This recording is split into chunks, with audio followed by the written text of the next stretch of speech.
On today's show, I don't get it. The Mavs are trying. They really are. They're trying really, really hard.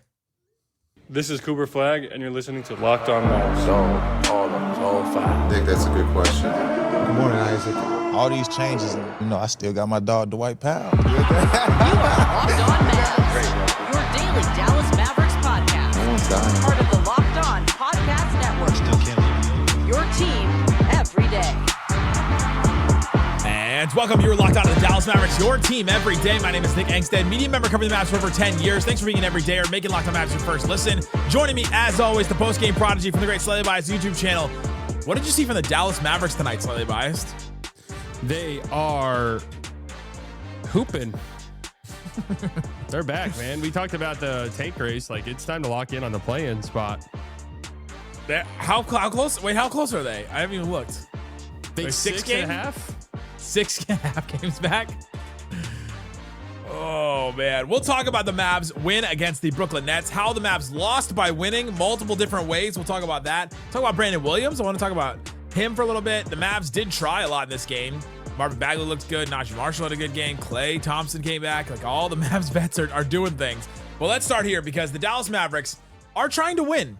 They're trying to win games. For as much as we've talked about tanking, for as much as the NBA has talked about tanking, for as much as Adam Silver has fined teams for tanking, Rick Carlisle has complained about the fines, complaining about tanking, like everything that has been said about tanking, all the logic that says the Mavericks should be losing games. The Mavericks should be going out there and trying to throw these games because you only control this pick. And the next 4 years after this, you don't control any of those picks. For all that's been said about that, the players are going to go out there and try and win. So you can't fault the players in any way. The coach probably has to go out there and try to win unless he's going to be the GM. Like, I think this whole thing takes away that Jason Kidd is the shadow GM, at least in my opinion. Because if he was the shadow GM, wouldn't he be tanking? Especially the games when Cooper Flagg's not playing.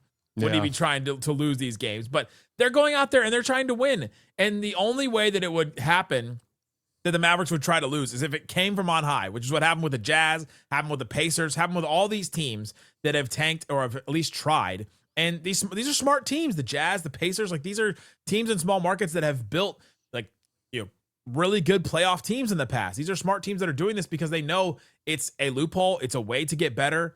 And the Mavs are not doing it. They've lost enough on their own volition to be in this spot right now. But I talked about the stakes on the show yesterday. If they fall to 9th, 10th, like the odds of them getting a really, really good player go way, way, way down at that spot. And I just don't know what you gain from some of these games, playing Naji Marshall all these minutes, playing honestly PJ Washington and Khris Middleton, where they go out and they get injured, especially in a game where it's a short travel day because they're traveling day of, that weird thing with the snowstorm, the Nets travel day of too, like all of that. I just don't know what you gain from these games. We'll talk about some of the individual player things, but I just feel like they're missing the point of the end of the season a little bit. And I know it's against the Nets and they've beat 2 bottom 3 teams. So why am I so frustrated about it? But I kind of am. Yeah, I mean, like you said, it's the decision makers of the organization have to be the one who decide to tank. It's not the players, and it really isn't the coach either. Although, the coach usually has to be in lockstep. And yeah, I do agree. This takes away a little bit from the Kidd GM conspiracy, just a tiny bit, because I feel like if that were the case, Kidd, this would be really bad what you'd be seeing. If a coach knew he was about to be the GM and he was like, man, have you seen the draft? Like the kind of drops off a little bit after 8 guys, so we got to lock in a little bit here and lose. What if he's like it's a 10-player draft truther? Like what if you think? I mean, I haven't looked enough into the draft, but everyone I've heard is like, yeah, there's a pretty notable drop off around like. Well, 8. It's like 8. I talked about the tiers yesterday. It's like the top 3 with Peterson, Boozer, DeBonza. Then there's like the Caleb Wilson, Kingston Flemings tier that gives you 5. Then there's the guards. Isaac talked about Darius Acuff yesterday. Michael Brown is the guy that I like. Keaton Vogler, and then this guy Nate Ament from Tennessee is a wing. LeBaron Philon, the guard from Alabama, but that's 10. And even that, the bottom of that list is a little shaky. Well, it depends on where you're looking, because there's some guards in that mix you just said that like some admittedly really smart draft people just do not like whatsoever. And then another mix of guys who are outside that those smart draft people really do like. So I guess it really depends on what the team is looking at. And as is the case always, like there's guys outside of this perceived top 10 that NBA teams will like way more than any of the online people. And then guys in that top 10 that the draft, like real NBA draft people aren't going to like at all. But yeah, I mean, so just looking at what they did tonight, I mean, Naji was fantastic, right? He was. The thing about Naji, this just gonna sound weird, but like I'm worried about him only because like he is such a good player. I would love for Naji to retire a Dallas Maverick. I don't want the fan base, like this terminally online fan base, to turn on him because he is objectively very good and helps us win basketball games. What's the opposite of a tank commander? Yes, like Naji will win games for you. But he was great tonight. I mean, B-Will was really, really good tonight. So you got to give him props. And there's some people who say that your backup guard should really resemble the play style of your starting guard. That, doing like a super different play style can just disrupt the flow of your team. I think it's why it's a big reason why like the Nuggets have always operated better when their backup center. That 1 year it was Boogie, because Boogie's a passer. Jonas is a pretty decent passer. Like when they kind of have that guy backing up.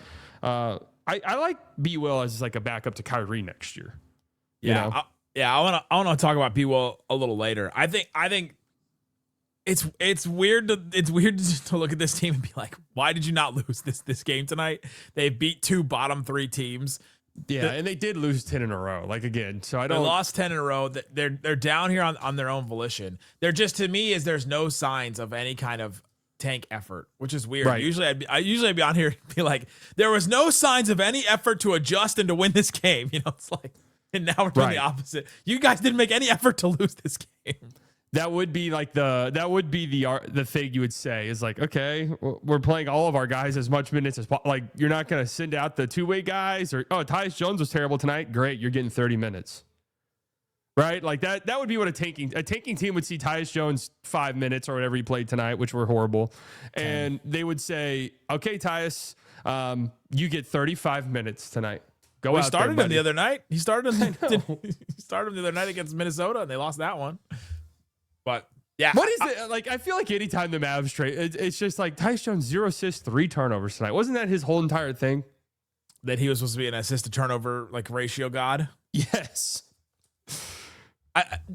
He went from starter to like first guy off the bench to then now 10 minutes. Like it's just like he slowly like last 3 games just completely fallen out of kids rotation. And we kind of asked yesterday, we're like, whoa, what are we're just Tyus Jones is just out? Like, yeah, he's just out of the rotation now, it seems like.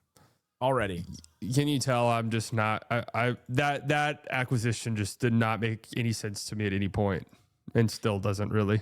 His numbers don't make any sense to me. He's almost like the DeAndre Ayton of guards, where you're just like, man, these numbers are really good. We should be getting a good player here. And then like in practice, you watch it and you go, okay, well, maybe not, and maybe it won't work for us. And I don't know. Maybe it takes him a little while to get acclimated. It does not take Marvin Bagley that long to get acclimated. And I do want to talk about him because he had 22 points in 19 minutes. So coming up, let's talk about Bagley. Let's talk about B-Will. Let's talk about the guys that actually got the Mavs this win because they deserve some credit. Even though we're frustrated the Mavs got to win. We'll talk about that and more. Come on. Today's episode of Locked On Mavs brought to you by FanDuel. FanDuel Sportsbook has a way to get you to the NBA Finals in person. They're giving you the chance to turn that dream into a reality with their NBA sweepstakes. Use your profit boost on any NBA future. You'll be automatically entered for a shot to win an NBA Finals trip for 2. That's right, flights, tickets, the whole experience. They have NBA futures like a whole bunch of things, including Rookie of the Year that is like closing. The gap is closing between Cooper Flagg, who is minus 450, Con Knipple plus 300. So for Cooper Flagg, if you bet $450, you can win 100. For Con Knipple, if you bet 100, you can win $300. That's the difference in that, and it is the shrinking fast between those two guys.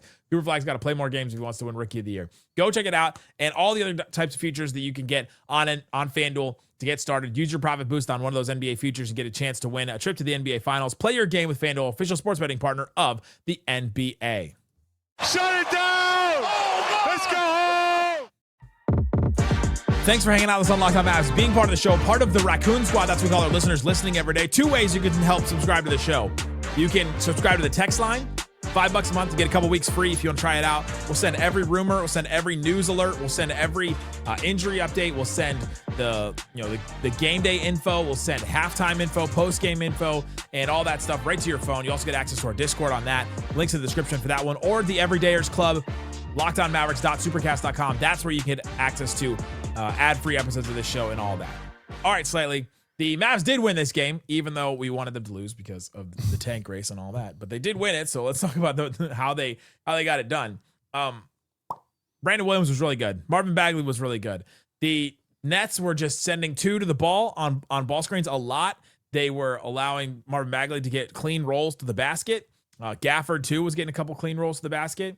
But Brandon Williams took advantage of a lot of those. 19 points, 10 assists, and Marvin Bagley was the recipient of a lot of those passes where Brandon Williams was either splitting the defenders or getting the pass right on the money over the top, or even like swinging the ball around and getting it to Bagley. And Bagley, 22 points on 13 shots. Like, he took advantage. That pick and roll defense on the Nets was just bad. Like, everything the Nets did was just bad. That is the number one thing I had written down and noticed was it felt like this was kind of like a throwback game, because obviously when Luka was here, I don't know if a team ever saw more blitzes on pick and rolls than the Mavericks, obviously. Luka's the most blitz player in the league.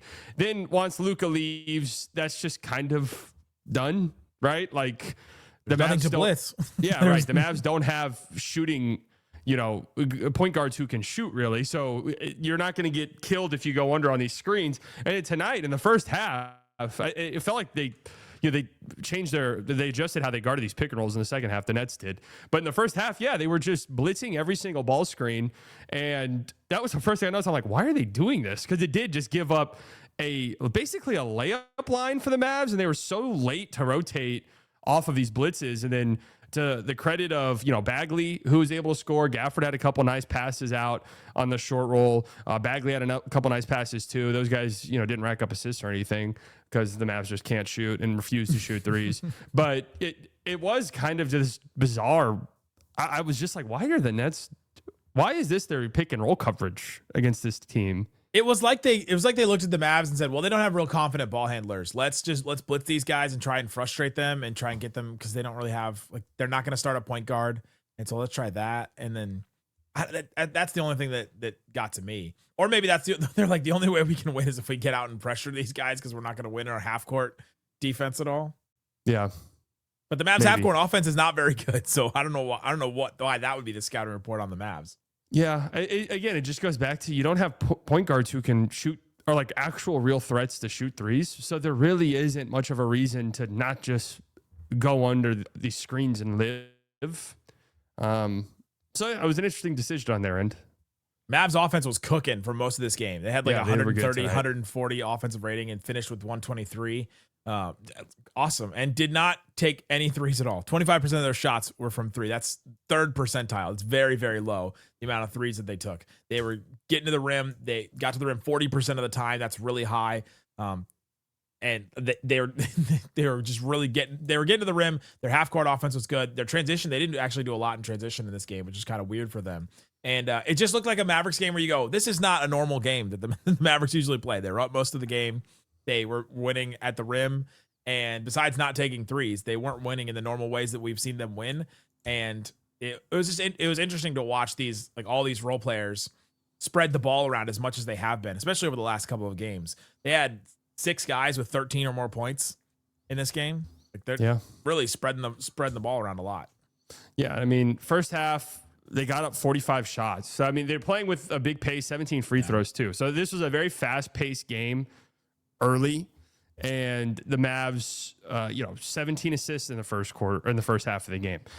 I thought they did a good job, and a lot of that again was on these high ball screens where the Nets were blitzing it. But I thought they did a good job attacking rotations and closeouts and getting to the rim. And there's a couple did Caleb Martin have 1 field goal in this game? Was that it? But he had a few offensive possessions, 3 total points for Caleb Martin. They closed out on him kind of hard, where he was able to drive off of that and generate a good look. driving the basketball off a closeout. Like those are some of the decisions by the Nets where I'm like, what exactly are they doing defensively at times? And they're a well-coached basketball team. So part of me wonders, not a tank thing, but if there was just like, hey, we're gonna like wait. Not a tank. I'm saying like they were like, we're gonna try this out. Like we're gonna try this defensive coverage out. Let's try this. We got this team that doesn't have really good point of attack offense. Let's try something different and see if we can. And you know they start a big front court with Clowney and like Claxton's an undersized center, but Clowney and Claxton and MPJ, that's like a big huge. right. Those are all big guys. Gilman's pretty big as a guard too. Right, yeah. So I think part of that is they feel confident with their back line, you know, rotating and stuff like that, helping, but they were just really slow tonight. The Nets were, and the Mavs took advantage of it to their credit. Yeah, it was strange. You mentioned Naji Marshall was really good. He was 21 points, 5 boards, 7 assists. Getting in the lane, doing Naji Marshall things. Didn't take a single three. Like doing Naji Marshall things. A lot of people have asked me about like, well, Naji should start next year. He should be the wing next to Cooper Flagg. He talked about how he wants to be on the Mavericks for the rest of his career and play next to Cooper Flagg. I just don't know what his role looks like when the good players come back and their roles get expanded and Naji's role gets shrunk a little bit. I'm not seeing what his role is going to be because he is pounding the air out of the ball a lot of the times when he's attacking. Yeah, it's we've talked about this before. This role that he's had with the Mavs really the last 2 seasons has not been what we envisioned for him, and no fault to his own. Like this has been what he's been thrusted into basically because of the trade last year and all the injuries, both last season and this season, where he's now basically been like the lead ball handler for what feels like a good percentage of the games that he's played for this team. And he's, to his credit, been good there. Like this was the thing that I kept saying about him in the lead up to last season when the Mavs picked him up was I love the idea of Naji being basically acting like your backup point guard. Like that to me, like this type where he has the ball in his hands a bunch is where I envision Naji really being this effective player. And even if it's a secondary guy, yeah, I mean, I don't know. We'd have to see how the offseason shapes up and stuff, but I just can't imagine a starting lineup next year that includes Naji Marshall. Like if you're trying to be somewhat competitive, just because you have to, we've learned that this year, you have to shoot. You can't shoot 4 threes a game. You can't make 4 threes a game as a team and expect to win a lot of games. The Mavericks have been one of the worst 3-point shooting teams in the league this year and one of the least frequent 3-point shooting teams this year. And they're one of the worst teams in basketball. That's not a coincidence. And I do love the idea of Naji being like your back, like you're basically your backup point guard. If Bagley was a better 3-point shooter and a more frequent 3-point shooter, I could see a world where there's our bench unit is this unit of Naji Marshall, Bagley, Klay Thompson. You're bringing, I guess, Caleb Martin if he gets his confidence back even more a little bit, and maybe Khris Middleton or something. You got this big, or you got shooting all over the place, but Naji Marshall's the one guy that pounds the air to the rock, gets it into the lane, swings it around. Like that would make sense to me. They just don't have enough shooting everywhere else for a wing, especially a wing with the ball in his hands a lot, to not be a shooter, and that's a big problem. And and it's one of the reasons why Naji's not found a spot in the league before this and has been, got the contract that he does. Yeah. I mean, yeah. If Naji was a consistent 3-point shooter, I mean, he's making $20+ million easily. For sure. I still think, it's not really fair to him saying something like that because he was brought to a team that was a championship hopeful. Like, True. The Mavs were, when they signed him, they wanted to be a finals contender, and Naji played into that. And I do think, I'd have to imagine they got a lot of phone calls for Naji at the trade deadline. I'll have to imagine they get a bunch of phone calls in the summer about Naji. And, if I'm a contending team, Naji Marshall's one of the first guys on my list that I'm making a call about in the summer just because, I'd have to imagine the Mavs are probably pretty open for business. And, I think Naji can help a ton of teams. Coming up. The opposite of a tank commander. The Mavs really, they don't have a tank commander. Well, they traded it. They traded Jaden Hardy. Yeah, true. He's sitting there. AJ, he's ready. AJ, Miles Kelly, he was there. Tyus Jones should be it, right? Yeah. Coming up, the Mavs. I have an unpopular opinion that people are not going to like about the tank commander talk. It's a real good tease. Today's episode of Locked On Mavs brought to you by Indeed. Workplace chaos, deadlines stacking up, tank commanders taking over everywhere, inbox overflowing. The one position you have to fill is still sitting open. Does that sound like you? When the pressure's on and you need the right hire, this is a job for sponsored jobs. Indeed, sponsored jobs. Indeed. Help you reach people who actually fit what you're looking for, skills, experience, location. So you're not just hoping the right candidate stumbles across your post. You're targeting them. You're trying to figure out exactly the right person for you. Here's a stat that says it all. In the minute I've been talking to you, companies like yours made 27 hires on Indeed, according to Indeed data. That's hires, not just like put resumes out there, put jobs out there, made hires. So check it out on Indeed. Listeners of this show get a $75 sponsored job credit for free to get your premium status on your job post. Go to Indeed.com/podcast. Go to Indeed.com/podcast right now. Support our show by saying you heard about Indeed on this podcast. Indeed.com/podcast. Terms and conditions apply. Need to hire. This is a job for Indeed sponsored jobs. Shut it down! Let's go home! All right, Slightly, let's talk about the Mavs win against the Brooklyn Nets. The Mavs lose a little bit more than just the tank race and all that in this win. They lose PJ Washington to an ankle injury at the end of the game. He twists his left ankle. It was his right ankle that he hurt on the ball a couple months ago before the game, and then he was out for a little while. And so that's interesting. He limped off the court immediately. He knew exactly that he was hurt. And so we'll see what happens with him, but lost PJ Washington again. Khris Middleton lost to a shoulder injury. He got hit hard by a defender, and he stayed in the game, but you could tell he was hurting. And then he immediately got the ball, turned the ball over, and then called to the bench and said, I need out. And so he called out. He only played 12 minutes in this one. The Mavs lose both those guys to injury, and we'll see how long they're out. But how many more guys do they lose before they actually start tanking? Yeah, the Khris one, I don't know. We'll see. The PJ one did not look good, especially for a guy who's had. Was it his right ankle? Isn't that the one that's given him problems? The right one, he hurt the right one when he stepped on the ball, like the pregame. That's the one he had issues with. Okay, I don't think he's had a left ankle. Yeah, the left ankle. Yeah, that one looked a little bit gnarly. Ankle injuries are weird. You never really know. So, but that one didn't look great. And I wouldn't be surprised if PJ misses a week or two.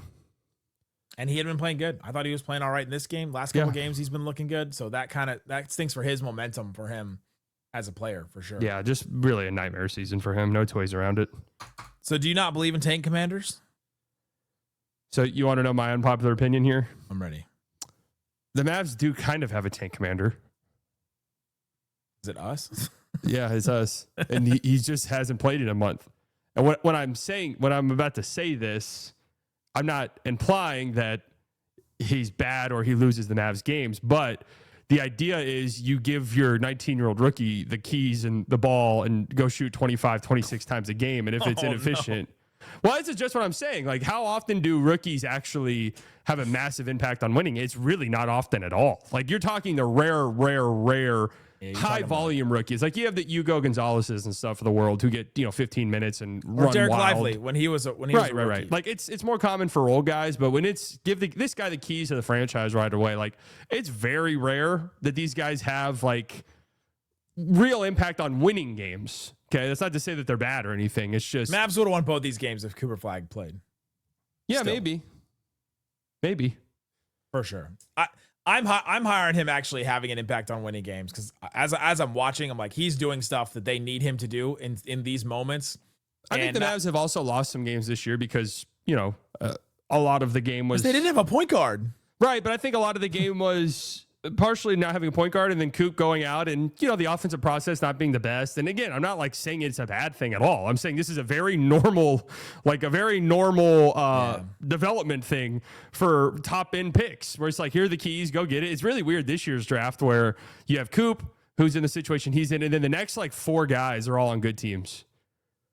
Like, really weird and bizarre. Like, in most drafts, Harper is the lead guard on a team and is getting 36 minutes. And VJ is a lead guard on a team and is getting 38 minutes and shoot the ball 20 times. Khan is, playing great with Charlotte. Ace Bailey is on a really good team with 2 all-stars on it that, they're making their way. Right. Oh, wait. Yeah. I mean, what's Ace Bailey's surgery going to be, you think? Jeremiah Fears and Derek Queen both are on a team with, an all-star. Oh, wait.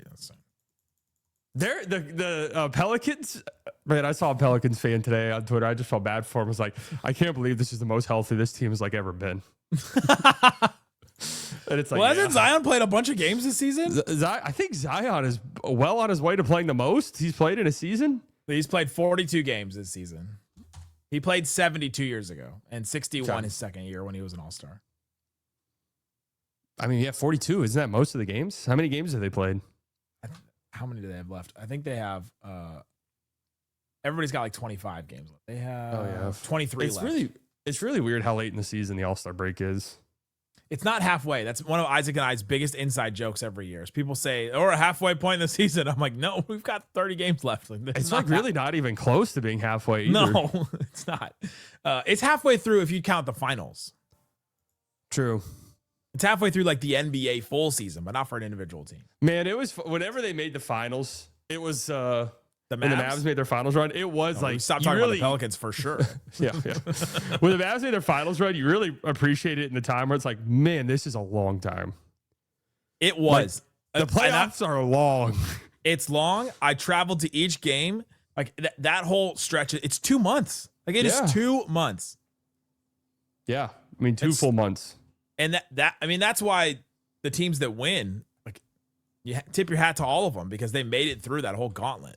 I mean, that's why it was weird last year. Right off of missing, it's like, man, we're just immediately, it's over. Like last year we had 2.5 months left. That last game in Memphis, when I walked out of that arena, I was like, oh my God. At this point last year, we were gearing up for like, oh, I think we're going to play the Clippers. Yep. Jeez, man. And now we're going to watch the play in and go like, glad we're not in that because. Well, I don't know, man. We're making a push. I know we do the tank talk because it's just like and I see it being online. I see it, talking with Mavs fans. It's what they should do. Well, it is like people are upset when they win. I mean, it's just the NBA thing where tanking is such a viable strategy. Again, that's why I don't blame any team in particular. And they're going to take it away. Right, yeah. And this is the last year to tank, which I'm all for. The Mavs don't own a pick for 5 years. Like, get rid of it. Get rid of these tankers, these dirty, no good dregs of the league. Get rid of them.